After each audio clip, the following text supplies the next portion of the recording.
Next topic is the type of quantities. Now see, there are two type of quantities in physics based on their value. One is absolute quantity and one is the relative quantity. Now in physics, the meaning of absolute is, in physics, if you talk about general English, absolute means complete, है ना? जैसे Hitler had absolute power, he had complete power. तो किसी को consult नहीं करना पड़ता था कि मेरे को रशिया पे हमला करना है, मेरे को जर्मनी पे हमला करना है. So now if you talk of absolute quantity in physics, so there are 2-3 ways of defining it. पहला तो आप ये बोल दो कि they are not dependent on any other quantity for their definition. है ना? They have complete jurisdiction or they have complete power. They can define themselves, है ना, without the need of any other physical quantity. जैसे मुझे मास निकालना है तो मुझे किसी और फिजिकल क्वांटिटी की जरूरत नहीं पड़ेगी, है ना? तो मास में इजीली कैलकुलेट कर सकता हूँ. एक तो ये डेफिनेशन हो गई. अच्छा, ये डेफिनेशन समझ में ना आए तो एक और डेफिनेशन है, absolute quantities are those quantities जिनकी वैल्यू फिक्स रहती है. अब फिक्स कैसे रहती है? फिर से मास का एग्जांपल ले लो. मैंने कहा कि my mass is suppose 60 kg, ठीक है? My mass is 60 kg. तो यहाँ भी मेरा मास 60 रहेगा. अमेरिका जाऊंगा वहां भी मास 60 रहेगा. तुम लोग के घर आऊंगा तुम्हारे घर भी मास 60 रहेगा. तो क्या मेरा मास चेंज नहीं होगा? मैंने कहा इस चौक की हाइट सपोज 2 सेंटीमीटर है, तो मेरे पास भी 2 सेंटीमीटर रहेगी, तुम्हारे पास भी 2, किसी XYZ पर्सन के पास जाएगी उसके पास भी 2 सेंटीमीटर रहे. तो मास, लेंथ, ये ऐसी चीजें हैं जिनकी क्वांटिटी फिक्स है and they can completely define themselves. किसी और की जरूरत नहीं है इनको डिफाइन करने, या इनकी वैल्यू पर्सन टू पर्सन और प्लेस टू प्लेस चेंज नहीं होती. तो मास, लेंथ, ये सब कैसी क्वांटिटी है? Absolute quantity. ठीक है. अब अपने को जो चैप्टर में पढ़ना है वो है रिलेटिव क्वांटिटी. अच्छा, मैंने एब्सोल्यूट इसलिए पढ़ाया, ये रिलेटिव पढ़ रहे हैं तो एब्सोल्यूट पता होना चाहिए. अब relative quantities are those quantity. Absolute क्या थी? जिसकी वैल्यू फिक्स है. तो रिलेटिव उसकी जस्ट अपोजिट है. Relative quantities are those quantities whose value is not fixed. It changes from person to person or place to place. Book में अपने को कौन सा एग्जाम्पल पढ़ना है? Rest and motion. अभी मैं एग्जाम्पल दूंगा आपको. तो relative quantities are those quantities whose value is not fixed. It changes from place to place or person to person. ठीक है. अब देखो यहाँ पे, तो प्लेस टू प्लेस और पर्सन से पर्सन कहना ये तो बहुत सिंपल टर्म हो गया. अगर अपन फिजिक्स के टर्म्स में डिफाइन करें तो फिजिक्स में एक वर्ड आता है, the quantities whose value changes with the observer frame of reference. The relative quantities are those quantities whose value changes with the change in observer frame of reference. Example क्या है? Rest and motion. अब देखो यहाँ पे एक word आ गया, observer frame of reference. मतलब observer किसी ऑब्जेक्ट को कहाँ से देख रहा है, किस लोकेशन या किस पोजीशन से देख रहा है, उसका मतलब होता है ऑब्जर्वर फ्रेम ऑफ रेफरेंस. अभी थोड़ा ये वर्ड थोड़ा टिपिकल है, आपको लग रहा होगा सर क्या बोल रहे हैं. अभी मैं बहुत सिंपल एग्जांपल आपको देता हूँ. आपके एनसीईआरटी में एग्जांपल दिए, देखो यहाँ पे. तो अ वेरी सिंपल एग्जांपल है, मैं इस रूम में बैठा हूँ, ठीक है? Suppose this is the planet earth. I am standing here. मैं मूव नहीं कर रहा बिल्कुल. I am standing here and I am teaching. मैं एकदम खड़ा हूँ, मेरी पोजीशन बिल्कुल चेंज नहीं. So for anyone who is in the room, suppose my brother is in my room, he is watching me. तो मेरे ब्रदर के लिए, for my bro, my body will be at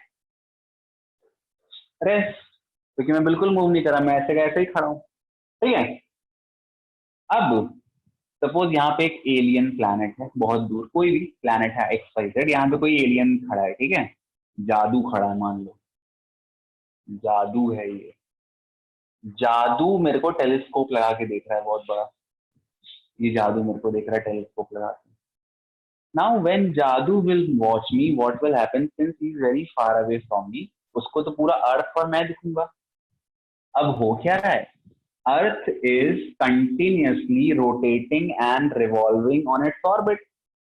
now when he is watching मी, तो उसको क्या दिख रहा है कि मैं इस अर्थ के साथ क्या कर रहा हूँ, मूव। पहले मैं यहाँ था, कुछ देर बाद अर्थ मूव करके यहाँ आ जाएगी, तो मैं यहाँ पे आ जाऊंगा।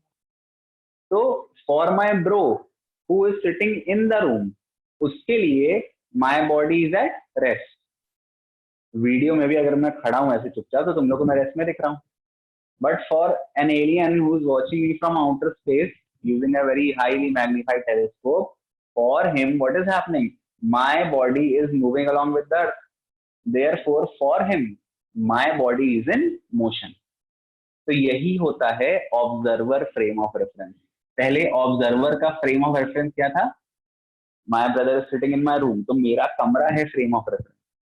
अब इस एलियन के लिए फ्रेम ऑफ रेफरेंस क्या है, वो कहां से देख रहा है, किसी दूसरे प्लैनेट से या फार ऑफ प्लैनेट से। तो जैसे ही फ्रेम ऑफ रेफरेंस चेंज होता है, रेस्ट मोशन हो जाएगा, मोशन रेस्ट हो जाएगा। या आप ये नहीं कह सकते कि कोई बॉडी एब्सोल्यूट रेस्ट में है या एब्सोल्यूट मोशन में है। मेरे ब्रदर के लिए मैं रेस्ट में हूं, बट इस एलियन के लिए मैं कैसा हूं, मोशन में हूं। तो इसीलिए रिलेटिव क्वांटिटी है। रिलेटिव मतलब इनकी वैल्यू चेंज होती है with the change in observer frame of reference. Observer frame of reference मतलब वो कहां से देख रहा है। एक सबसे सिंपल एग्जांपल मैंने क्लास में भी दिया था, like suppose there is a person called Vinay, ठीक है। विनय इज वन पर्सन, सब लोग उसको विनय से जानते हैं। Suppose Vinay is married, if Vinay is at his home, अपने घर में है वो, तो he will be called son by his mother and father. But as he will go to his in laws home, है ना, ससुराल जाएगा जिससे अपने, तो उसको क्या बोलेंगे वहां पे, दामाद जी बोलेंगे ना, दैट ये हमारा सन इन लॉ है। तो विनय है, बट क्या हो रहा है, घर में वो सन है और इन लॉज के यहाँ क्या है, सन इन लॉ है। तो जैसे ऑब्जर्वर का फ्रेम ऑफ रेफरेंस चेंज हो रहा है, जैसे जगह चेंज हो रही है, देखने का नजरिया चेंज हो रहा है, वैल्यू क्या हो जा रही है, चेंज हो जा रही है। तो such quantities are called relative quantity.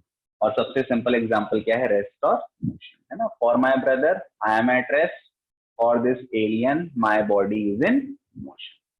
Is it clear to you, है ना। I think it's very clear. There is one more example in your NCERT,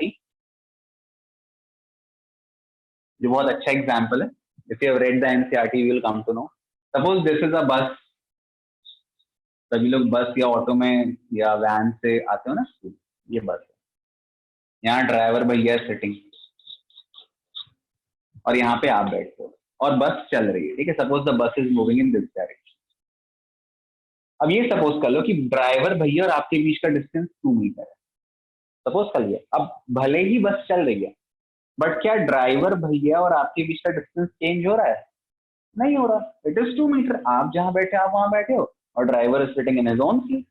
तो is the position of driver with respect to you changing, no it is not changing.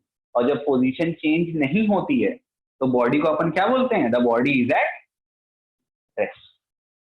तो for a person who is sitting inside the bus, for him this driver of the moving bus is at rest. क्यों, क्योंकि उसका distance या position change नहीं हो रहा। अब मान लो यहाँ पे बाहर लिफ्ट लेने के लिए या बस में बैठने के लिए एक कोई गर्ल इज स्टैंडिंग है।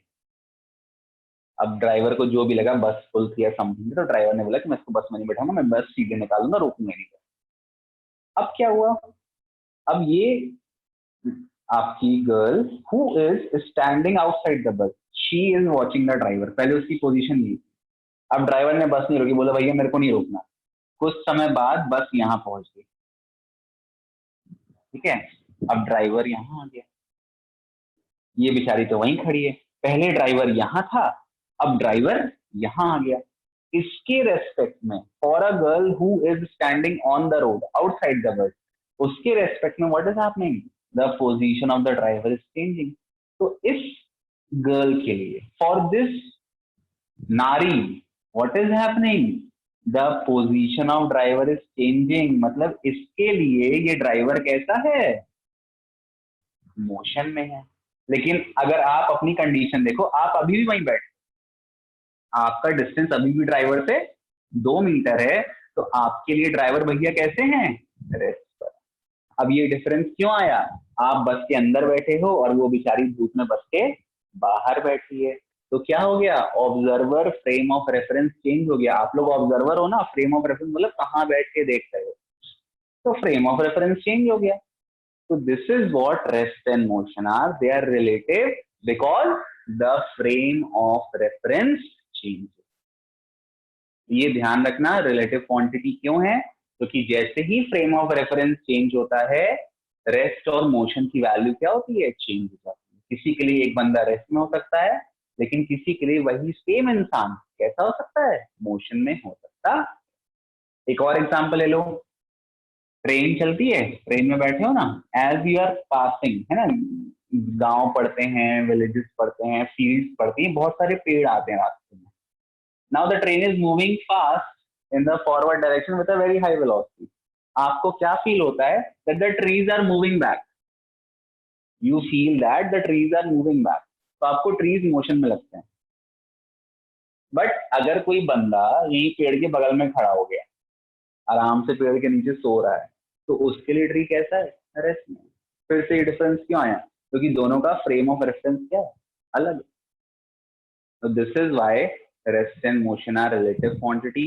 Hope it is clear to everyone. If it is clear, give a thumbs up.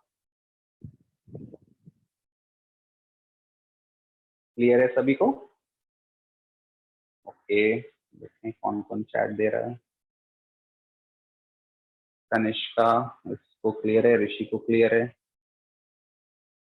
अच्छा, see one more thing, if you people have any doubt, you can text me on WhatsApp, ठीक है। तो जो next video अपन बनाएंगे, जो next class होगी, I will teach you that particular topic over there, ठीक है। एंड अभी तो just theoretical part is there, Richa is giving thumbs up, Ayush, okay बेटा। तो ऐसे ही समझते जाओ, it is a very good chapter, है ना, थोड़ा कंसंट्रेट करो, थिंग्स आर वेरी इजी। तो now I think absolute and relative quantity are clear, है ना। Absolute quantities are those quantities जिसका वैल्यू फिक्स है ना। मैंने बताया मास, अगर मेरे पास 1 किलोग्राम शक्कर है, तो भारत में भी 1 किलोग्राम रहेगा, पाकिस्तान में भी 1 किलोग्राम रहेगा, अमेरिका में भी 1 किलोग्राम रहेगा, चाइना वाले भी उसको 1 किलोग्राम ही लेंगे, ठीक है।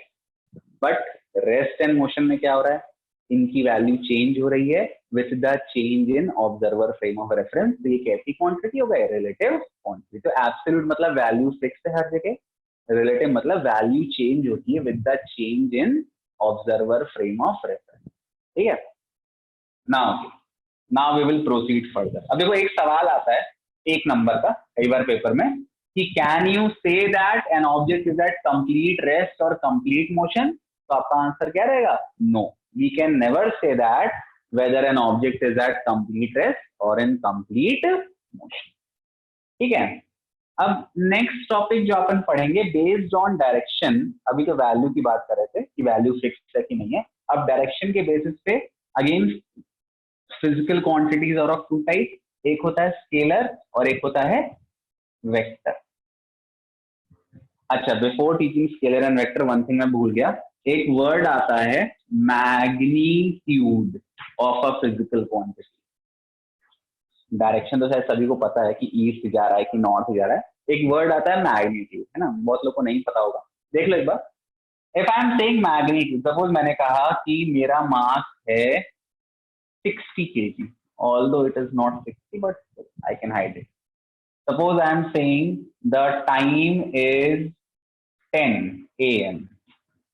Then I am saying the length of the blackboard is just suppose 2 meters. तो ये जो 60 है, ये जो 10 है, ये जो 2 है, ये क्या होता है, magnitude of any physical quantity. तो किसी ने बोला कि डिफाइन करो, तो डिफाइन कैसे करोगे, the numerical value of any physical quantity is called magnitude. Numerical मतलब जो नंबरिक वैल्यू है, मैंने कहा मेरा मास 60 है, तो 60 मेरे मास का मैग्नीट्यूड है। मैंने कहा माई एज इज 28, तो 28 is the magnitude of my age. मैंने कहा टाइम 10 बज रहे हैं, तो 10 is the magnitude of time. मैंने कहा मेरे पास 100 रुपए हैं, तो 100 is the magnitude of the money that I have. तो किसी भी फिजिकल क्वांटिटी की जो न्यूमेरिकल वैल्यू होती है दैट इज कॉल्ड मैग्नीट्यूड। ठीक है, क्लियर है? Now we will come to scalar and vector. Scalar quantities are those quantities those who have magnitude. Magnitude तो है, but they do not have a direction. They have magnitude but no direction. अब बहुत simple example है. If I am saying mass, my mass is 60 kg, तो mass मेरे sir में है, यहाँ पर है, आगे है, पीछे है, ऊपर है, नीचे है। It is distributed uniformly through out, कोई पर्टिकुलर डायरेक्शन नहीं है ना, ऊपर है, आगे है, पीछे, सब जगह मास। तो mass is a scalar quantity. मैंने बोला एनर्जी, ताकत, तो मैं अपने हाथों से भी तुम्हें मार सकता हूँ, हेडबट भी कर सकता हूँ, किक भी कर सकता हूँ। तो energy is also distributed uniformly, ताकत भी हर जगह है। तो एनर्जी भी कैसी क्वांटिटी है? Scalar quantity. और एग्जांपल ले लो, मैंने कहा टाइम, अभी यहाँ पे टाइम 10 बज रहा है, तुम्हारे यहाँ भी 10 बज रहा है। कभी ऐसा सुना है कि कोई बोलता है कि टाइम इज 10 AM नॉर्थ या टाइम इज 10 AM साउथ? नहीं, वो यूनिफॉर्मली डिस्ट्रीब्यूटेड है। मैंने कहा temperature, temperature is also uniformly, यहाँ 25 है, यहाँ 25 है, यहाँ 25 है। It is distributed uniform. तो जिन फिजिकल क्वांटिटी में डायरेक्शन नहीं है, केवल मैग्नीट्यूड है, वो होती है स्केलर क्वांटिटी। सबसे सिंपल एग्जांपल है मास, time, temperature, these are simple examples of scalar quantity। ठीक है, याद रहेगा। मास सबसे कॉमन एग्जांपल है, टाइम बहुत कॉमन एग्जांपल है, हर जगह 10 बज रहे हैं, हर जगह 12 बज रहे हैं, कोई पर्टिकुलर डायरेक्शन नहीं। अच्छा, इस चैप्टर में हमें क्या पढ़ना है? जो स्केलर क्वांटिटी है वो है डिस्टेंस एंड स्पीड। दो चीजें पढ़नी है, डिस्टेंस एंड स्पीड। अभी अपन आगे पढ़ेंगे। फिर अपन आ गए वेक्टर क्वांटिटी में। अब वेक्टर इसका अपोजिट रहेगा। मतलब देखा, एक चीज ध्यान रखना, अगर फिजिकल क्वांटिटी है तो मैग्नीट्यूड होगा ही। ऐसी कोई भी फिजिकल क्वांटिटी नहीं है जिसमें मैग्नीट्यूड नहीं है। अगर मैग्नीट्यूड नहीं होगा तो फिर वो फिजिकल क्वांटिटी नहीं है, फिर वो एब्स्ट्रैक्ट क्वांटिटी हो जाएगी। लव, जॉय, ये दुनिया भर का जो भी होता है, समझ गए? तो वेक्टर क्या है? They have both magnitude and direction. ठीक है, बोथ मैग्नीट्यूड एंड डायरेक्शन। अब देखो डायरेक्शन वाली बात आ गई। ठीक है, आपको इस चैप्टर में जो पढ़ना है वो है डिस्प्लेसमेंट, वेलोसिटी, एक्सेलरेशन। ठीक है, फर्दर फिर आप पढ़ोगे फोर्स, फिर आप उसके आगे पढ़ोगे, नहीं उसके आगे कुछ नहीं, आपकी बुक किताब में वैसे तो बहुत सारी vector quantity, but in your book force तक ये शब्द है। अब देखो डायरेक्शन की मैं बात करता हूँ, बहुत सिंपल एग्जांपल है। सबसे सिंपल एग्जांपल है वेक्टर क्वांटिटी का, वो है फोर्स। अब मान लो क्लास में कोई शैतानी कर रहा है, मैंने उसको एक स्लैप लगा दिया, थप्पड़ मार दिया। जब मैं थप्पड़ मारूंगा तो या तो लेफ्ट जाएगा, या फिर मैंने ऐसे मारा तो राइट जाएगा, या मैंने उसको सपोज पुश कर दिया तो उस तरफ गिरेगा, या मैंने उसको पुल कर दिया तो मेरी तरफ आ जाएगा। एक पर्टिकुलर डायरेक्शन है ना। साउथ पिक्चर की तरह नहीं है कि वो एक मारता है रजनीकांत तो पूरा शक्तिमान जैसे घूम जाता है ना। साउथ की पिक्चर नहीं चल रही, वो सब पिक्चरों में होता है। If you are applying force, तो फोर्स एक ही डायरेक्शन में जाएगा। अगर मैं स्टॉक को ऊपर फेंक रहा हूँ तो ऊपर जा रही है, नीचे ड्रॉप करूंगा तो नीचे जाएगी, इधर फेंका तो इधर गई, इधर फेंका तो इधर आई, ड्रॉप हो गई। तो force is a vector quantity, it acts in one particular direction. अगर आप किसी चीज को पुल करोगे तो ऐसा तो है नहीं कि वो एकदम फ्लावर बन के हर जगह उड़ जाएगी या बटरफ्लाई बन के उड़ जाएगा, ऐसा नहीं होता ना, एक ही डायरेक्शन में जाता है एक बार। तो force is a vector quantity, it has got a certain or definite direction। थप्पड़ वाला एग्जांपल सबसे इजी है, लेफ्ट मारूंगा तो लेफ्ट जाओगे, राइट मारूंगा तो राइट जाओगे। साउथ की पिक्चर नहीं चल रही है। ठीक है, तो force is a physical quantity. और जो चैप्टर में हमें पढ़ना है वो है displacement, velocity, acceleration. These are the things that we have to study. ठीक है, चलो आज के लिए इतना ही रखते हैं। I think the time is over. Sorry, the time is over. So we will study tomorrow, and whatever I have taught you so far, do like revise it, through the, what I can say, the notes that I have provided. Okay. And if you have any doubt, you can text me on WhatsApp. I'll explain you tomorrow in the next class. Till then, keep studying, enjoy your holidays, and stay safe at your home. Okay. Bye.